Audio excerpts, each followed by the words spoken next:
After 8 months of waiting, we finally got a trailer for Avengers 4 as well as a title. I loved how on Marvel's YouTube channel, they just call it Marvel Studios Avengers. They do not put the title in the actual title of the video. They don't put that movie title in there. You actually need to click on the trailer to get the title, which is awesome because they have been hyping up the title for a while. I will say I am a little bit annoyed about the way the title thing was handled, because first of all, the Russos said the title would be a huge spoiler and that nobody had guessed it yet, and that Endgame wasn't the title, when in fact, immediately after Avengers Infinity War, everyone said the title was Endgame, so I don't really see why there was such a whole big mystery over a title.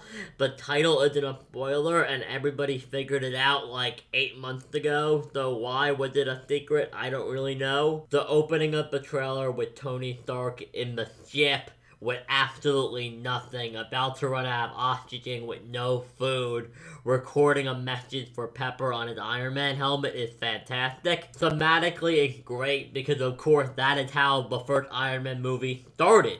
It was Tony Stark in a cave with a box of scraps having to escape from a terrorist compound. Now he's once again trapped all alone on a spaceship, having run out of food and water 4 days ago, and with only enough oxygen to last until morning. There's a lot of theories going around that maybe Tony Stark will get saved by Captain Marvel or the Avengers, and honestly, well, I won't mind that if that happened, especially because I think it would be cool to see him interact with some of the Avengers, and seeing him and Captain Marvel meet first before Captain Marvel meets everybody else on Earth would be cool.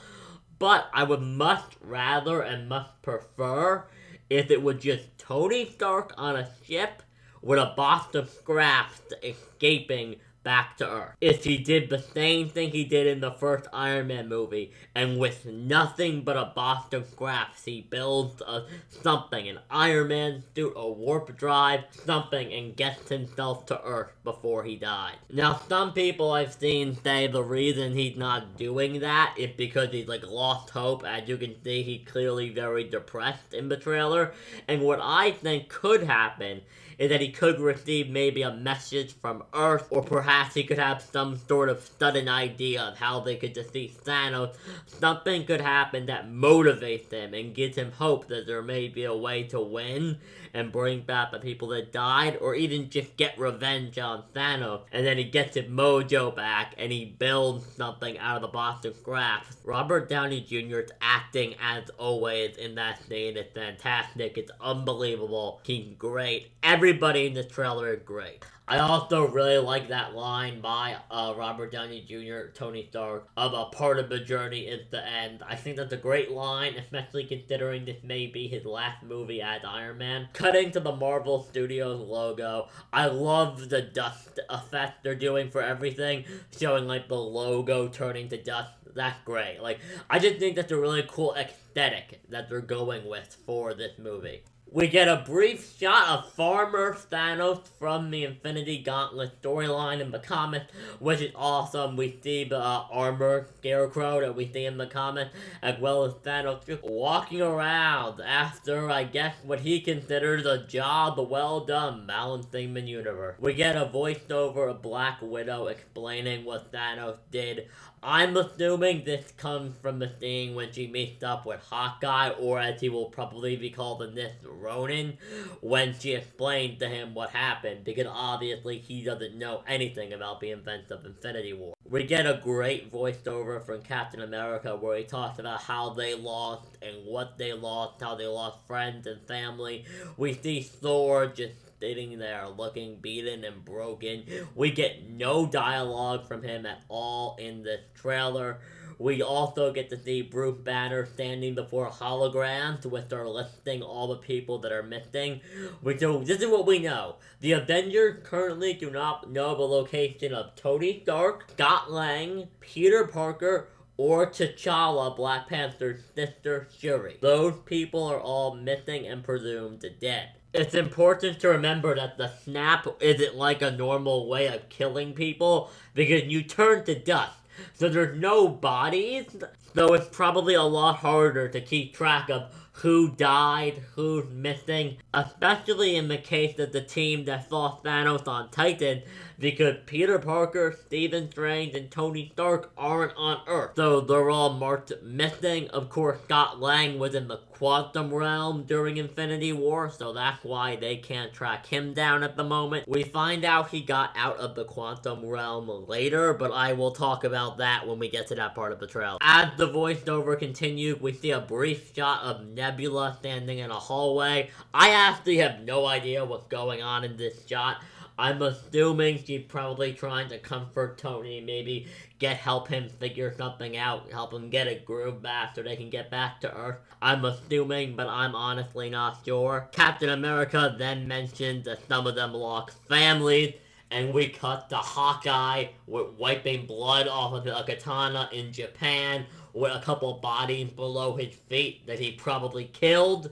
And we find out that he has become Ronin from the comic, which is basically the form Hawkeye takes on after his family is killed. Hawkeye gave up being a superhero and made a deal with the government after Civil War that would allow him to be with his family by being under house arrest.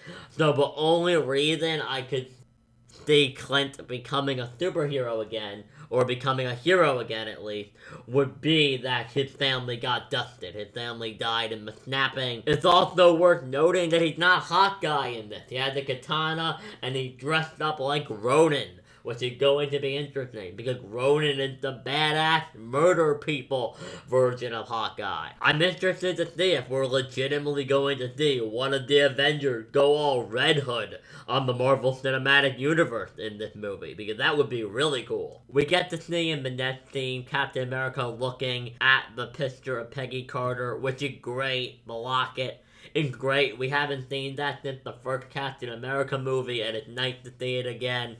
It's also a really great reminder of Captain America's backstory. We then see Black Widow tell Captain America that this is going to work, and he tells her that it has to because he doesn't know what he'll do if it doesn't. This probably takes place before they try their big grand plan. I'm not sure what the plan is. Some people say it's time travel, some people say it involves the quantum realm. I do plan on doing a video and lots of videos on Avengers 4 as we get closer and closer to the date, theorizing, discussing, and speculating. But honestly, at the moment, until I do more research on the quantum realm and time travel in the comics and try to figure out what they could be trying to do here, I honestly don't know how either of those things could be used. All I know is that they have some kind of plan because they're talking about it. They clearly have some idea what they're doing. And this is clearly it. From what Captain America said about how he had no idea what he'll do if this doesn't work, there are no other options. Whatever they're trying is their last chance. It's their last chance to stop Thanos. We then finally get the reveal of the title. Once again, I really like how they do like a reverse dusting of the Avengers logo. It's awesome. I love the aesthetic. I love the look of the logo. It looks great.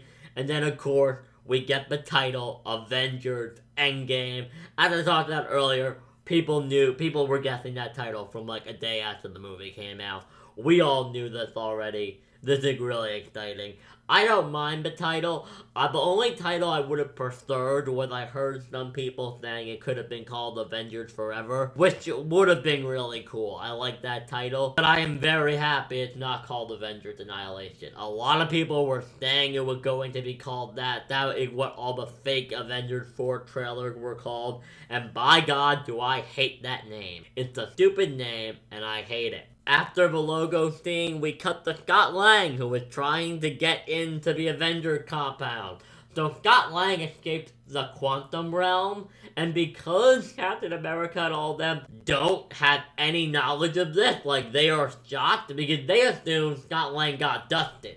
So they're seeing him, and the first thing that comes through their mind is probably that he came back, and they're in shock. They're like, what is he doing here? How is he here? They're really confused. Means that Scott Lang appears to have gotten out of the quantum realm on his own, unless maybe he had help from Captain Marvel, which I don't think, no, if she helps anybody, it's going to be Tony, because she's in space on her way to Earth, and he's in space on his way to Earth. It only makes sense that if anybody gonna meet up with Captain Marvel, it's Tony.